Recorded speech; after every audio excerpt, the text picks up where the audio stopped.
우리 하나님은 신구약 성경 전체를 통해서 말씀하시는 하나님, 그리고 그 말씀을 통해서 언약하신 하나님, 그리고 말씀하신 그 모든 내용들을 한 가지도 빠뜨리지 아니하시고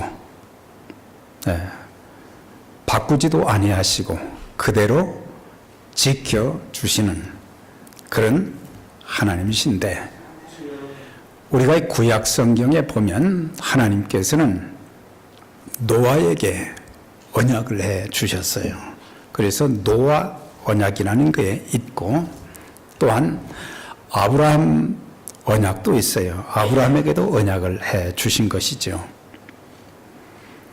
또한 모세에게도 언약을 해 주셨고, 그걸 시내산 언약이라고 하는데, 그리고 다윗에게도 언약을 해 주셨어요. 그래서 다윗에게 허락해 주신 확실한 은혜 언약을 이제 이사야서 55장을 통해서 말씀을 해 주시는데, 하나님의 언약에 대해서 시편 89편 34절에 보면 나는 내 언약을 깨트리지 아니하고 내 입에서 나간 말은 하나도 변치 아니하리라. 그래서 하나님께서 인간들과 맺은, 하나님의 사람들과 맺은 그 약속은 우리 찬송가의 가사처럼 영불변하시니 그 나라 가기까지는, 그 나라 가기까지 변함이 없는 게 하나님의 말씀, 하나님의 언약인데, 특별히 다윗에게 허락하신 그 은혜 언약은 그의 후손을 통해서 메시아이신 그리스도가 이 땅에 오신다는 그런 언약을 해 주셨어요. 그래서 그 언약을 이사야 선지자를 통해서 메시아이신 그리스도에 대한 오심에 대한 그 말씀을 마태복음 1장에 보면 아들을 낳으리니 그 이름을 예수라 하라.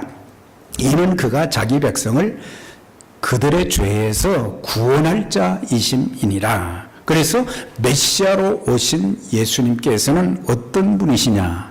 바로 이 땅에 살고 있는 모든 죄 속에 묻혀 사는 사람들, 죄로 인해서 하나님의 진노와 심판을 받고 영원한 지옥불에 던져질 그 불쌍한 영혼들을 구원하시기 위해서 이 땅에 오신 분이다. 그걸 천사를 통해서 이제 요셉에게 분명하게 여기서 말씀하신 것을 보게 됩니다. 그래서 그리스도에 대한 예언과 언약은 주님의 탄생과 죽음, 부활, 그것으로 끝나지 않습니다. 바로 주님의 오심, 또한 주님이 십자가의 죽으심과 부활은 바로 곧 나를 위해서 오셨고, 나의 죄를 대신하여 십자가에 죽으셨고, 나에게 영원한 생명을 얻게 하기 위해서 또한 죽음 가운데서 살아나신 것입니다. 그래서 구원받은 하나님의 자녀들에게 주신 사명이 바로 그리스도께서 증거하셨던 생명의 복음을 전하는 그런 사명을 주신 것이 마태복음 28장 잘 아는 대로, 그러므로 너희는 가서 모든 족속으로 제자를 삼아 아버지와 아들과 성령의 이름으로 침례를 주고 내가 너희에게 분부한 모든 것을 가르쳐 지키게 하라. 그런 사명을 주신 거예요. 그러니까 구원의 은총과 축복은 나만 간직하고 누릴 것이 아니고 나만 즐기라고 주신 것이 아닙니다. 내가 가지고 있는, 내가 소유한 예수 그리스도의 그 생명의 복음과 하나님의 그 축복은 다른 사람들에게 나누어 주어야 된다. 그것을 강조한 것입니다.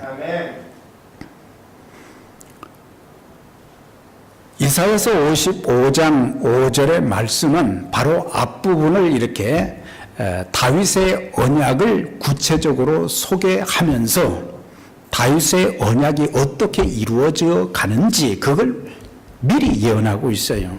그러니까 그리스도에 대한 예언만이 아니고 그리스도를 통해서 전 세계 하나님을 거부하고 우상 숭배하고 하나님을 믿지 않던 사람들이 이제 하나님께로 돌아오게 된다. 그것을 이사야 선지자를 통해서, 그러니까 주전 약 700년 전에 이스라엘 백성들에게 이제 예언하셨던 것을 보게 돼요. 거기 보면은 내가 알지 못하는 나라가 내게로 달려온다 요약하면, 알지 못하는 나라가 내게로 그냥 걸어오는 정도가 아니고 달려온다. 이것은 열방이 예수 그리스도를 통해서 이제 주님께 돌아오게 된다는 것을 예언한 것을 볼 수가 있어요. 그래서 하나님을 전혀 알지 못했던 사람들을 불러서 구원의 대열에 동참시킬 것이라고 하는 거예요. 사실 보면은 우리가 전혀 생각지 못했던 그런 사람들이 주변에 보면 메시아이신 예수님을 믿고 구원받게 될지 우리는 전혀 예측을 못했어요. 저뿐만 아니라 여기 앉아 계신 모든 분들, 내가 예수님을 만날 줄은 꿈에도 몰랐어요. 내가 살면서 세상 것만 의지하고 세상의 것만 이제 간직하고 누리는 그런 복된 삶만 생각을 했지, 내가 예수 믿어서 내 영혼이 죄사함 받고 구원받게 될 것이다 전혀 알지 못했는데, 하나님께서 성령님을 통해서 창세전에 우리를 예정하신 그것이 예수를 믿음으로 이루어질 수 있도록 그렇게 만들어 주신 거 보면은 너무너무 놀라요. 그래서 가끔 엎드려 기도할 때마다 저 스스로를 보면서 내가 어떻게 예수를 믿을 수 있었을까? 불신 가정에서 예수 믿는 것을 그렇게 거부하고 핍박했던 그 가정에서 어떻게 예수를 믿을 수 있었을까? 이건 하나님의 예정과 하나님의 특별하신 선택과 은혜인 줄 믿습니다. 그래서 참 놀라운 거예요. 우리 개인, 우리 가족들 뿐만 아니라 사실 천리장막과 같았던 중국과 러시아에 복음이 들어간다는 것은 이건 상상할 수 없었던 일들이거든요. 어떻게 중국에 복음이 들어가고 어떻게 러시아에 복음이 들어갈 수 있겠어요? 2010년 크리스천 투데이에서 이런 통계를 소개를 했어요. 뭐 한 6년 지난 거지만은 거기 보면 중국의 기독교 인구, 중국의 인구가 13억이 이제 넘는데 13억이 넘는 그 가운데 기독교 인구가 얼마가 되는가? 그러니까 보통 기독교라고 하면 개신교와 천주교까지 합해서 기독교라고 그러는데 우리의 입장에서는 개신교만을 말하는 거예요. 그런데 거기 보면은 천주교와 합해서 지금 중국에는 1억 3,500만 명이 된다. 그러면 천주교 인구가 2,110만 명인데 그걸 빼면은 개신교 인구는 1억 1천만 명이 된다는 얘기예요.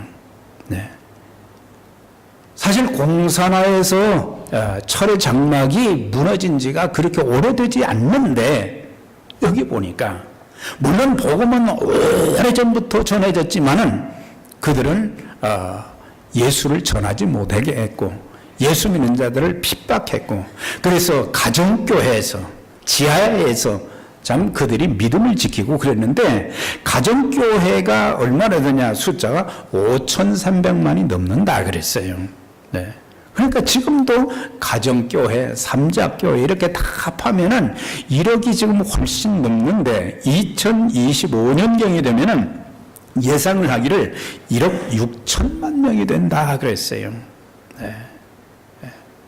장로교에서도 침례교에서도 가장 먼저 선교한 곳이 바로 어디예요? 중국이거든요. 그래서 그렇게 많은 영혼들이 하나님 앞에 돌아올지 상상도 하지 못한 것은 바로 다윗과 언약한 그 언약의 내용들이 예수 그리스도를 통해서 그대로 이제 성취되어 가는 과정을 우리가 지금 볼 수 있게 되고, 뭐 러시아만 그렇습니까? 사실 200 몇십 개국이 되는 이름을 알지 못하는 그런 나라에 지금 선교사님들이 들어가 가지고 복음을 전해서 참 그들이 예수 믿는, 그들이 하나님을 찬양하는, 우리가 예배당을 지어줬던 그 하이티는 말이죠, 500명 600명이 주일날이면 아침에 말이죠 일찍 모여가지고 막 1시간 이상을 막 찬양을 해요. 어린아이들 어른들까지 막 찬양을 하고, 그리고 하나님 말씀 전할 때마다 그냥 놀라운 역사가 막 지금 일어나고 있어요. 그래서 전혀 예측하지 못했던 그런 나라들이, 그 나라의 백성들이 지금 하나님께로 막 돌아오고 있는데, 사실 다윗이 통치하던 시대에 나라의 영토가 어떤 역대 왕들보다 가장 넓었어요. 그러나 마지막 시대에는 메시아이신 그리스도에 의해서 통치될 영적 이스라엘의 영역은 다윗의 왕국과는 비교가 되지 않을 정도로 전 세계로 막 지금 뻗어나가고 있는 것을 보게 돼요. 그래서 이사야 선지자는 60장 4절 8절에 보면 내 눈을 들어서 사면을 보라, 무리가 다 내게로 모여오느니라. 내 아들들은 먼 곳에서 오겠고 내 딸들은 안겨올 것이라. 저 구름같이 비둘기가 날아오는 자들이 누구냐. 사면을 보라는 거예요. 지금 막 사면에서, 전 세계의 동서남북 사면에서 막 영혼들이 하나님께 돌아와 죄를 회개하고 예수를 믿고 구원받는 역사가 막 일어나게 되어지고, 구름이 바람에 밀려서 이 떠날 때는요 얼마나 빨리 지나가는지 몰라요. 흘러가잖아요. 그런 것처럼 많은 영혼들이 하나님 앞에 돌아오고 있다는 거예요. 지금도 여기저기서 말이죠, 어린아이들 새 생명이 태어난 것처럼 예수 그리스도를 통해서 구원받은 새 생명들이 수도 없이 지금 우리는 잠자고 있지만은 막 지금 몰려들고 있단 말이에요. 우리가 관심이 없고 우리가 잠자기 때문에 그걸 모를 뿐이지, 지금 하나님이 놀랍게 그리스도의 재림에 앞서서 지금 놀라운 역사를 막 일으키고 계신 것을 보게 됩니다. 그래서 이사야 60장의 말씀은 역사적으로는 이스라엘의 회복, 바벨론에서 예루살렘으로 귀환한다는 것을 뜻하지만, 예언적인 측면에서는 마지막 시대에 하나님을 거부했던 우상 숭배자들이, 불신자들이 복음을 통해서 예수 그리스도를 믿어서 주님께로 돌아올 것을 예언한 것이 그대로 지금 이루어지고 있다고 하는 거예요. 이런 역사가 지금 지구상 곳곳에서 계속해서 일어나고 있고, 선교사님들은 핍박을 감수해 가면서 목숨을 이제 제물로 하나님 앞에 드릴 그런 각오를 하면서 복음을 전하는데, 우리는 이제 예수 믿고 구원받은 거 하나님 감사합니다, 그 정도에서 끝이 난다는 거예요. 감사도 해야 되고, 은혜의 선물, 구원받은 은총에 대한 감사와 감격이 좀 있어야 되는데, 우리는 그 감격을 지금 다 잃어버리고 있어요. 우리가 찬양을 드릴 때도, 기도할 때도 하나님 저를 구원시켜 주셔서 감사합니다. 하나님 자녀로 삼아 주신 것을 감사합니다. 영원한 하나님 나라의 기업을 얻게 하신 것을 감사합니다. 하나님 저에게 생명 주셨사오니 이 생명 다하는 그날까지 하나님의 뜻을 따라 제가 살 수 있도록 하나님의 거룩한 복음의 도구로 쓰임받을 수 있도록 해 주십시오.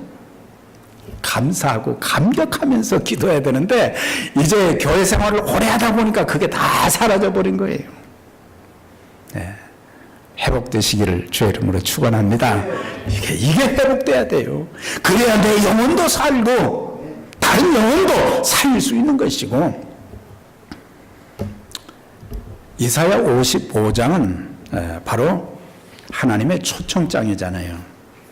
우리가 이제 결혼식 이렇게 초청을 받게 되면은 이제 그 초청장에 보면은 언제 어디서 몇 시에 혼인예식을 한다. 그게 적혀 있잖아요. 하나님의 초청장에는 연월시는 기록이 되어 있지 않아요. 그런데 여기서 너희는 여호와를 만날 만한 때에 찾으라. 가까이 계실 때에 그를 부르라.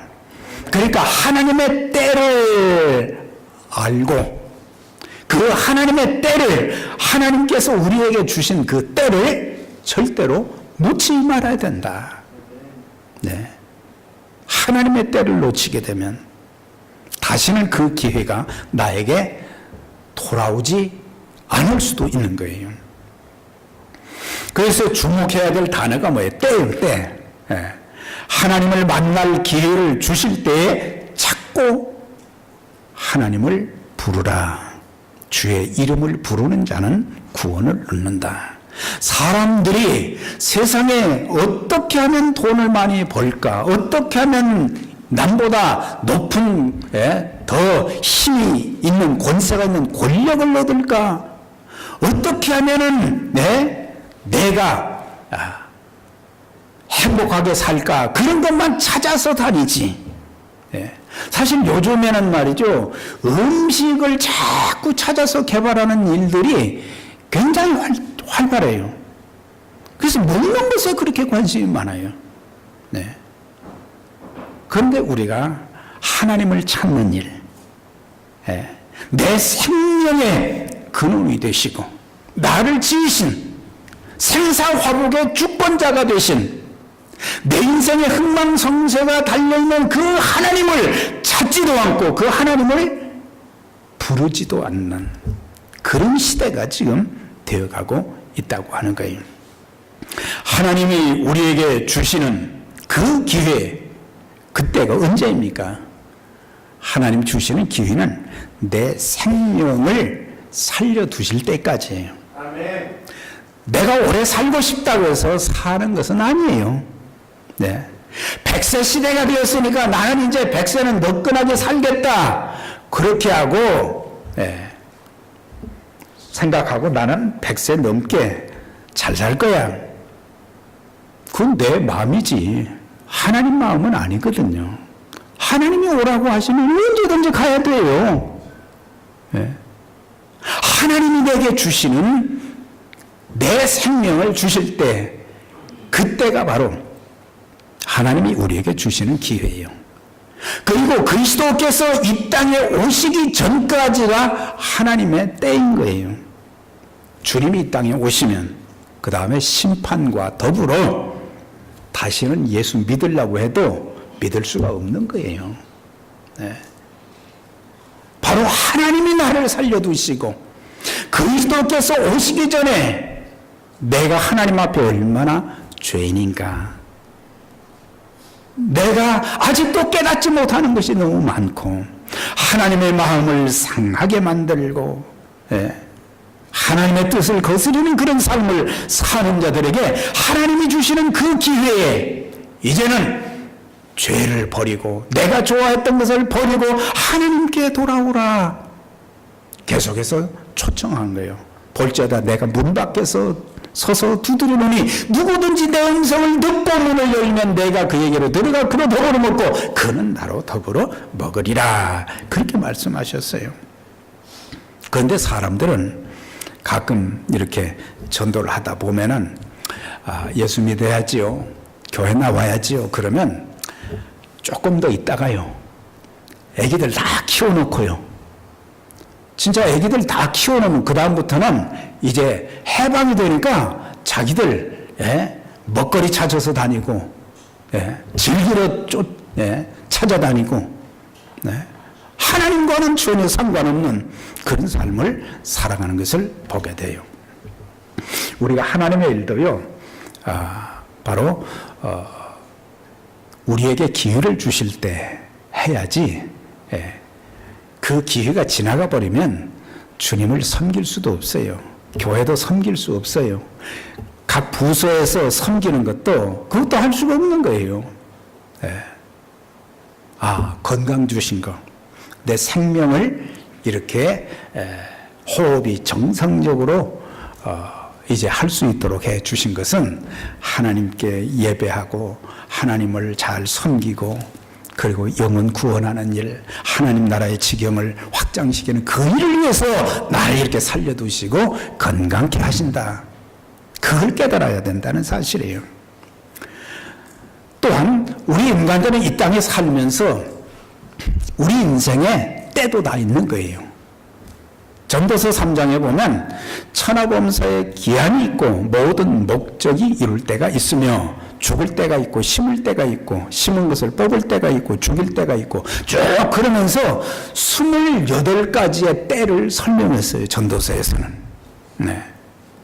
그 때에 대한 것을 설명하면서 전도서 기자가 맨 마지막에 한 것은 하나님을 경외하고 그 명령을 지킬지어다, 이것이 사람의 본분이다. 그걸로 결론을 맺는 것을 보게 돼요. 그러니까 우리에게 주신 그 기회는 하나님을 찾고 예수 그리스도를 믿어서 하나님의 자녀가 되고 하나님께 쓰임 받아야 되는데, 특별히 우리 인생에도 때가 있어요.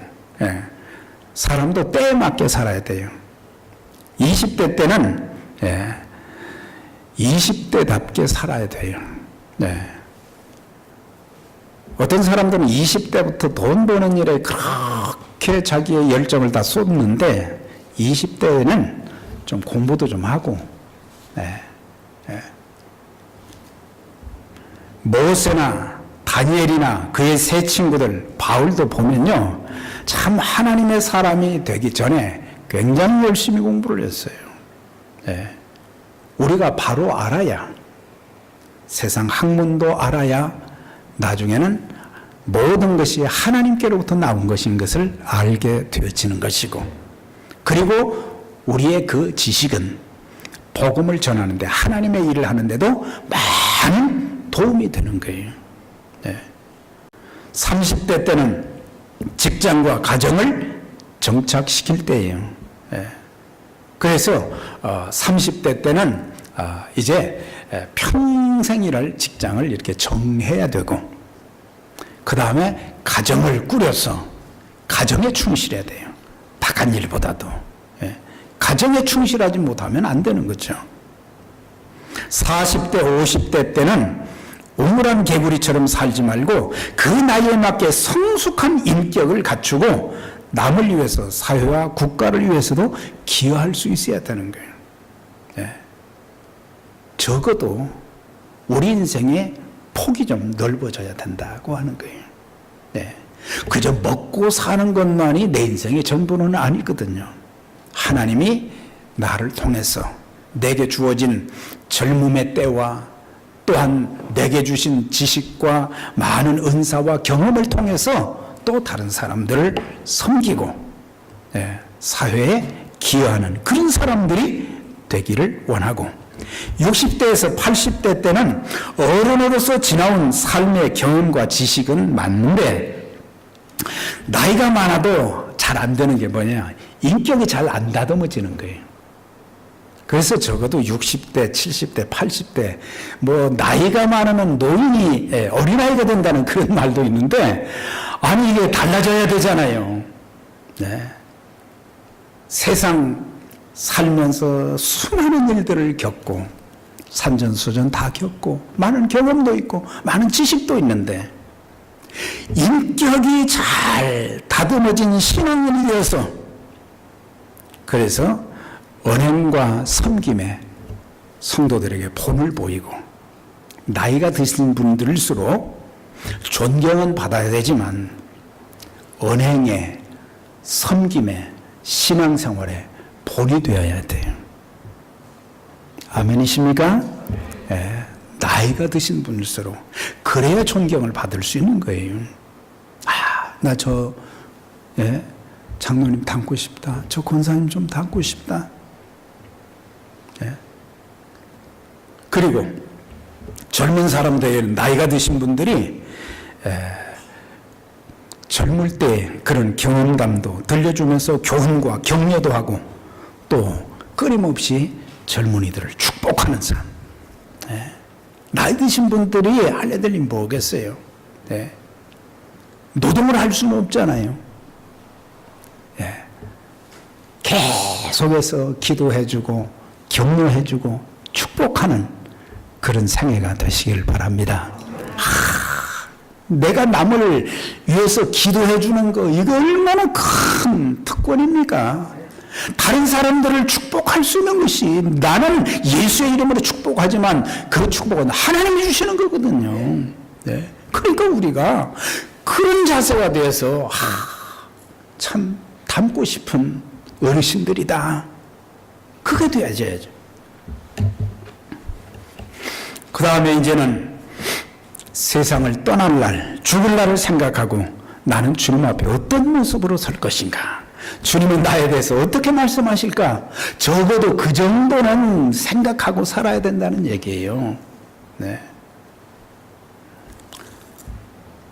다윗은요, 시편 32편 6절에 자기의 그 허물의 죄를 구하는, 사함을 구하는 그런 기도를 하는 중에 거기 보면 이로 인하여 무릇 경건한 자는 주를 만날 기회를 타서 주께 기도할지라 진실로 홍수가 범람할지라도 저희에게 미치지 못하리라 그랬어요.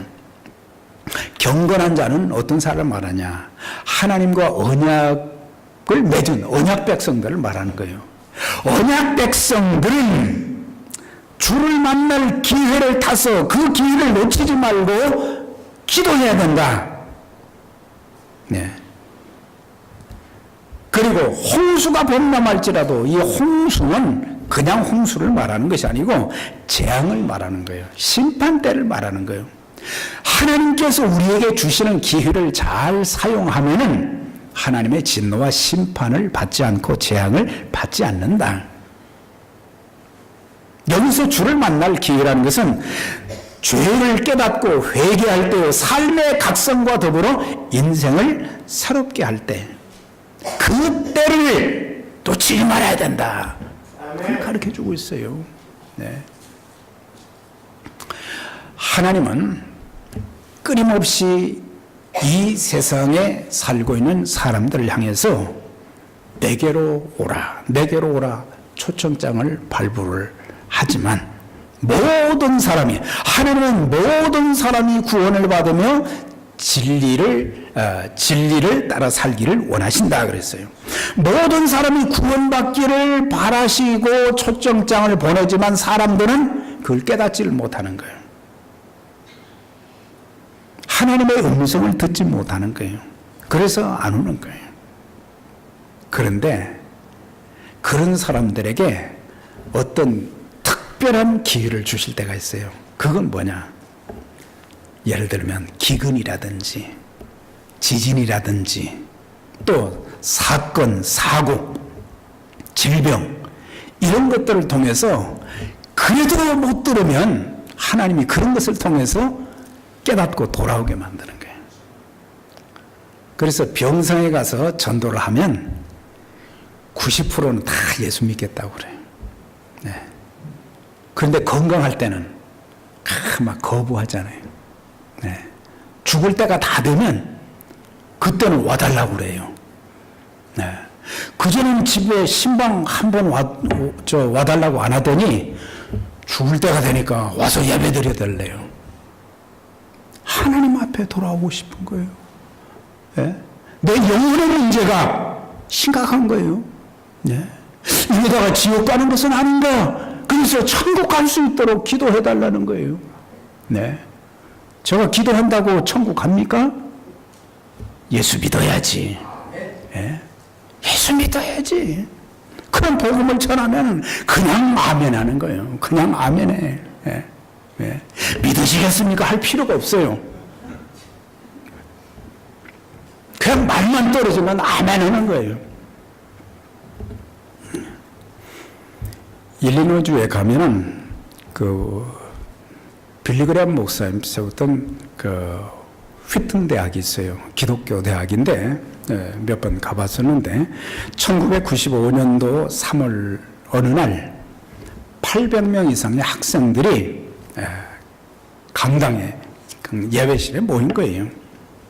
거기서 이제 찬양하고 말씀 이제 묵상하고 그러는 가운데 그 800명의 학생들이 막 하나님 앞에 회개하고 죄를 내어놓고 그러면서 하나님의 은혜가 막 쏟아지고 있었어요. 그 다음날 아침엔 1000명이 모였어요. 예. 밤새도록 그들이 하나님 찬양하고 죄를 회개하고 내가 어떻게 살아야 될 것인가, 또 하나님 앞에 이제 기도하면서 하나님 이런 사명 감당하게 해달라고 막 기도를 하고 그러는데 특별히 어떤 일들이 있었느냐, 이 학생들이니까 아주 이 세상적 호기심을 자극하는 그런 것들에 굉장히 관심이 많잖아요.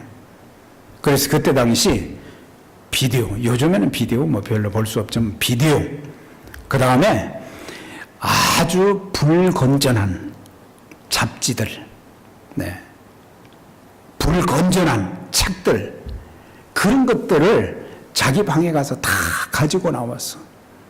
하나님, 이 책을 보면서 제 영이 잘못되어지고 제 영혼이 점점 죽어가고 병들고 제 삶이 하나님의 형상대로 지음받은 사람처럼 살지 못하고 있는데 하나님, 이제 이런 것 제가 과감하게 버리겠습니다. 그걸 버리는 거예요. 성적인 범죄, 약물남용, 분노, 증오, 자만심, 이런 것들을 막 이제 내어놓고 회개하는 가운데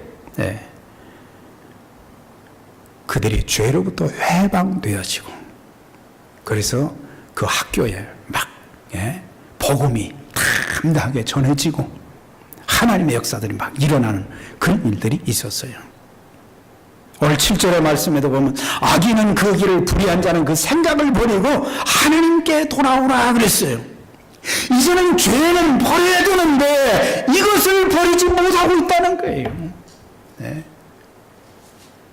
죄가 무슨 윤리적인 죄만을 말하는 게 아니에요. 하나님의 말씀에서 벗어난 죄들, 하나님이 싫어하는 것들, 하나님이 기뻐하지 않는 것들, 그런 것들을 버려야 되는데 이것을 꽁꽁 속에다 가두어 놓고 살고 있단 말이에요. 그걸 버리라는 거예요. 옛사람과 그 행위를 버리라고 에베소서에서 사도 바울은 계속해서 에베소 교인들에게 좀 벗어버려라 그랬어요. 버릴 것은 버리고 입을 것은 입으라 그랬어요. 그리스도 예수가 옷 입으라 그랬잖아요. 그래서 죄를 회개하고 예수님 영접하면은 성령님이 우리 안에 들어오셔서 그때부터 내 심령의 변화가 일어나면서 내 얼굴과 언행의 변화가 일어나면서 삶의 변화가 일어나면서 그리스도를 높이고, 저는 말씀을 전할 때 제일 힘이 날 때가 언제냐? 하나님 자랑하고 예수님 자랑할 때예요. 다른 건 뭐 그냥 보다도 내 입술을 통해서 부족한 사람을 통해서 하나님의 이름을 자랑할 수 있다는 것, 예수 그리스도만이 길이요 진리요 생명이라는 것을 전할 수 있는 그것이 얼마나 감사한 일인지. 그때가 제일 힘이 나요. 다른 때는 별로 힘이 안 나요.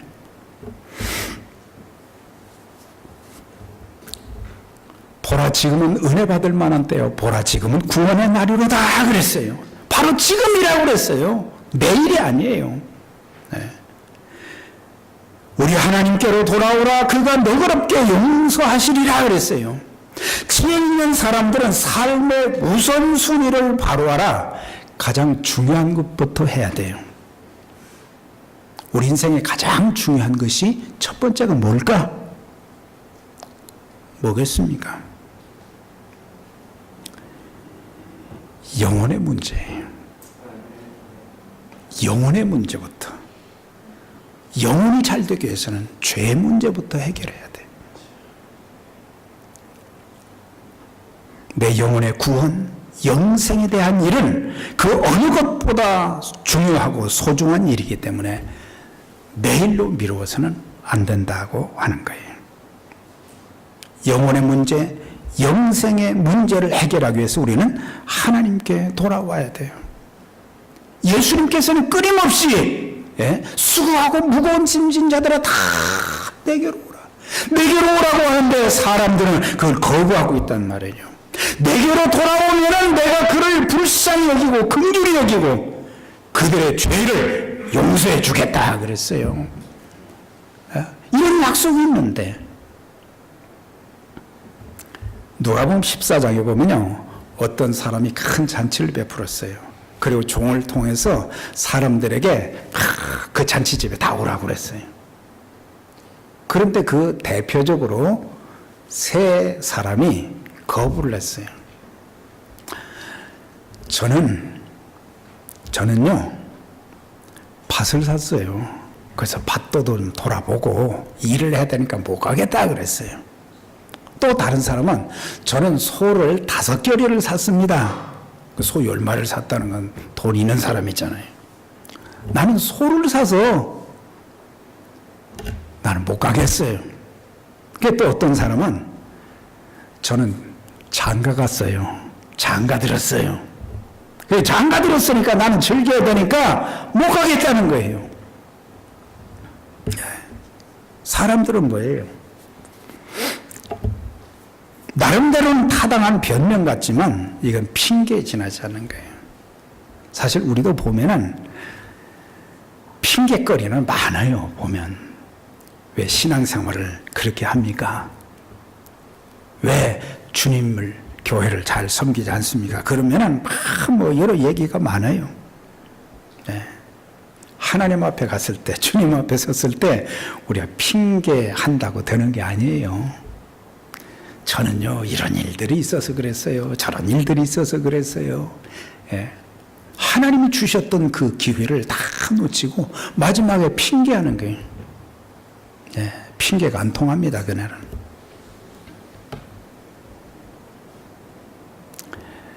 그래서 하나님께서는 오늘 뭐라고 말씀하십니까?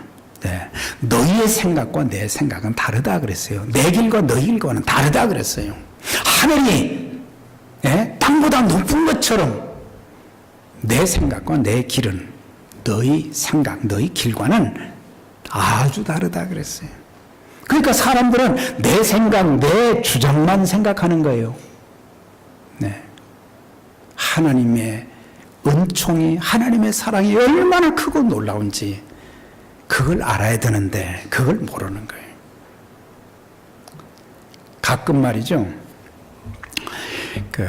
하나님이 세상을 이처럼 사랑하사, 그 말씀 있죠. 그것은 이 코스모스, 세상을 말하는 것이 아니라 사람을 말하는 것이지만 우리 하나님은 하늘보다 높고 넓은 땅보다도 하나님의 사랑은 참 크고 놀라운 거예요.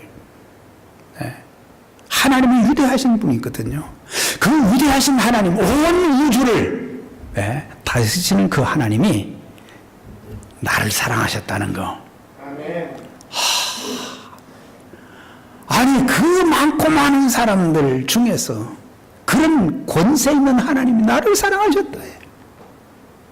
예수 사랑하심은 거룩하신 말일세 우리들은 약하나 예수 권세 많도다. 날 사랑하심 성경에 써있네 그랬어요. 하나님이 나를 그렇게 사랑하셨대. 낙심될 때가 있었어요. 고통스러울 때가 있었어요. 마음에 분이 생길 때가 있었어요. 좌절할 때가 있었어요. 포기하고 싶을 때가 있었어요. 그때 성령께서 내가 너를 얼마나 사랑하는지 하나님 너를 얼마나 사랑하는지 아느냐? 그걸 깨달으면 다시 일어나게 되는 거예요. 나를 사랑하시는 하나님이 독생자까지 주셨는데, 네. 자기 아들을 아끼지 아니하시고 주신 그 하나님이 우리에게 뭘 아끼시겠어요? 이제 주옥 10절, 11절 거기 보면은 비와 눈이 내려서 싹이 나고 종자가 싹이 나고 줄기가 자라고 열매를 맺는 것처럼 내 입에서 나가는 말은 하나도 되돌아오지 않고 그대로 형통하게 이루어진다. 하나님의 말씀은 그대로 이루어진다. 그걸 말씀한 거예요. 노아에게 언약하신, 아브라함에게 언약하신, 모세에게 언약하신, 다윗에게 주신 그 구원의 계획은 그리스도를 통해서 다 이루어진 거예요. 자, 이제 마지막 12절 13절 우리 같이 한번 읽으십시다. 12절 13절 시작. 너희는 기쁨으로 나아가며 평안히 인도함을 받을 것이요 산들과 언덕들이 너희 앞에서 노래를 바라고 들의 모든 나무가 손뼉을 칠 것이며 잣나무는 가시나무를 대신하여 나며 화석류는 찔레를 대신하여 날 것이라. 이것이 여호와의 기념이 되며 영롱한 표정이 되어 끊어지지 아니하리라 그랬어요. 너희는 기쁨으로 나아가며 평안히 인도함을 받을 것이요. 역사적으로 그 백성들이 바벨론 땅에서 해방되어서 예루살렘으로 평안히 인도함을 받는다는 그런 의미가 되지만 진정한 포로 생활은 언제 끝이 나게 되느냐? 그리고 우리 인생은 언제까지 하나님의 인도함을 받을 수 있느냐? 그건 주님 다시 오시는 날까지죠. 그래서 포로 생활이 끝나는 것은 주님의 오심, 죽으심, 부활로 시작되었고 그리스도의 재림과 더불어 완성이 되어지는데 그때까지 우리를 평안히 주님 나라 가는 그날까지 인도해 주시겠다. 그렇게 약속하신 거예요. 네. 산과 언덕들이 노래하며 산과 언덕들이 뭐 어떻게 노래를 합니까? 네. 들의 모든 나무가 손뼉을 어떻게 칩니까? 잣나무는 가시나무를 대신하여 나며 화석류는 찔레를 대신하여 난다는 것은 뭐겠어요? 손뼉 치며 노래하게 하는 그런 일들이 많이 생긴다는 거예요. 언제 손뼉 치느냐? 죄를 회개하고 죄를 회개하고 구원받은 하나님의 백성들에게는 하나님을 막 찬양하는 박수하면서 하나님을 찬양하는 일들, 복음을 전해서 예수 믿고 구원받은 그 사람들을 보면서 사람들은 박수를 치고 우리 하나님 참 위대하시네. 우리 하나님 위대하시네. 하나님을 찬양하고 막 박수 치는 일. 아무 때나 박수 치는 게 아니에요. 하나님의 행하신 일 때문에 찬양하고 영혼들이 구원받고 믿음 생활하는 걸 보면서 우리가 박수로 찬양하고 하나님 위대하십니다. 잣나무, 화석류가 가시나무, 찔레를 대신한다는 건 뭐예요? 인간이 타락하였을 때에는 가시와 엉겅퀴가 많았어요.